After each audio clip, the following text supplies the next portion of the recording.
गावो जगत्मात्रं गावो जगत्मात्रं वंदे गोमात्रं वंदे गोमात्रं। मैं यूट्यूब पर ये बताना चाहता हूँ कि हर रोज़ मेरे पास फ़ोन आते हैं तलाक के। बच्चा बच्ची के विवाह हो जाते हैं, विवाह के बाद में तलाक की तैयारी होती है, तलाक की।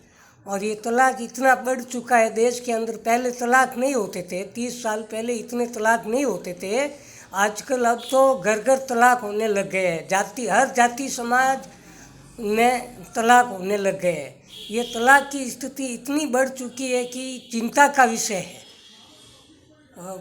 शादी के बाद में 1 साल बाद, 6 महीने बाद, 2 साल बाद, बच्चा बच्ची होने के बाद में भी तलाक हो जाते हैं। बच्चा बच्ची संतान पैदा हो जाती है, 6 साल का लड़का होता है, 12 साल का बच्चा होता है या बच्ची होती है, तो माता पिता तलाक दे देते हैं।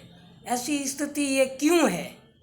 क्योंकि शादी करते समय, विवाह होने के पहले जब विनायक ये घृत पान पाठ बैठाया जाता है न, तो पाठ बैठाते समय जो घी पाया जाता है बच्चे बच्ची को, वो घी होता है मिलावटी होता है, या वनस्पति पॉम इत्यादि का होता है, हो सकता है चर्बी का भी हो। तो कोई देखते नहीं कि घी कौन सा है कटोरी के अंदर घी कौन सा है। बस वो घी पिलाने के बाद में फिर होता है वो हस्त मिलाप, फेरा, लगन। तो फेरे के अंदर भी अधिकतर गाय का घी लाते ही नहीं। चौरी के अंदर अग्नि में आहुति देने के लिए गाय का घी आता ही नहीं। ये इतनी महाभूल है कि बस चिंता का विषय है। जब चौरी में गाय का घी नहीं आता है तो क्या असर होता है उसका मालूम है? किसी को मालूम नहीं। और पाठ बैठाते समय गौ माता का घी नहीं होता है तो उसका भी क्या असर होता है? बस घी न होने के कारण ही ये तलाक होते हैं। क्योंकि गाय का घी शुक्र को बलवान करता है, शुक्र ग्रह को। तो गाय का घी लाते ही नहीं तो शुक्र कमज़ोर हो जाता है। जिस किसी के भी 9 ग्रह होते हैं, 9 ग्रह में से शुक्र शादी विवाह के लिए शुभ माना जाता है। शुक्र ग्रह कुंडली के अंदर अगर शुभ ग्रह शुक्र शुभ हो तो भी तलाक हो जाते हैं। गुरु शुभ हो तो भी तलाक हो जाते हैं। मैंने कई कुंडलियाँ ऐसी देखी है कि जिसके शुक्र बलवान है, अच्छा है, फिर भी तलाक हो जाते हैं। तलाक होने का मेन कारण यही है कि खोटिया घी पाठ बैठाते समय बच्चा बच्ची को पिलाया जाता है, खोटिया घी, पॉम का घी। और दूसरी बात, चौरी के अंदर भी गाय का शुद्ध घी होता ही नहीं है। मैं खुद शादियाँ करवाने जाता हूँ तो वो कागज़ के डिब्बे आते हैं, आधा लीटर के, 1 लीटर के, वो नकली घी के होते हैं। वो नकली घी होता है। अग्नि में आहुति देने के लिए शुद्ध गाय का घी होना चाहिए। तो गाय का घी हो तो कभी तलाक नहीं होगा। ये गारंटी देता हूँ कि गाय का घी होगा तो कभी तलाक नहीं होगा। पाठ बैठाते समय भी गाय का घी ही पिलाना चाहिए, जबकि पिलाते हैं पॉम का। कैसी पब्लिक है, कैसी जनता है, बिल्कुल मूर्ख बन चुकी है।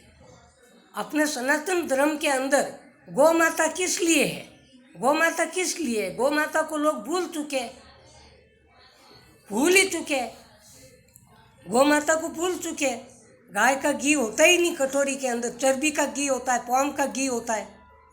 और तलाक बढ़ते जा रहे। और ये तलाक शब्द तो हिंदी में कहीं मिलता ही नहीं, वेद पुराण में भी कहीं तलाक शब्द है ही नहीं। ये तलाक शब्द उर्दू शब्द है, उर्दू का शब्द है, ये उर्दू भाषा का है। ये तलाक शब्द उर्दू भाषा का है।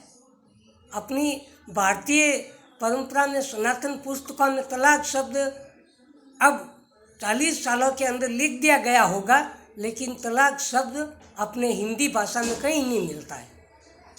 तो तलाक कैसे होता है? ये मेन कारण घी का ही है। अतः शादी विवाह के समय गौ माता का घी लाना चाहिए।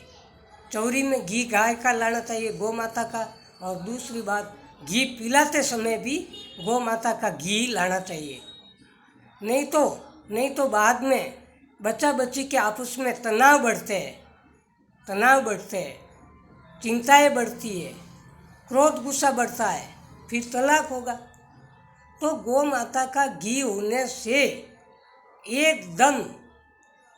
एकदम घी पिलाने के बाद और चौरी में घी की आहुति देने के बाद वो विदा होते हैं ना, बच्ची विदा होती है ना, तो उनके वहाँ कभी तकलीफ नहीं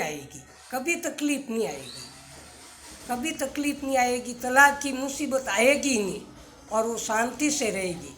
आप ये प्रयोग करके देखो। गौ माता से नफरत मत करो। घी मंगाओ कहीं न कहीं घी से मंगाओ गाय का। ये भैंस बकरी का घी मत मंगाओ चौरिया के अंदर, शादी विवाह में भैंस बकरी का मत मंगाओ।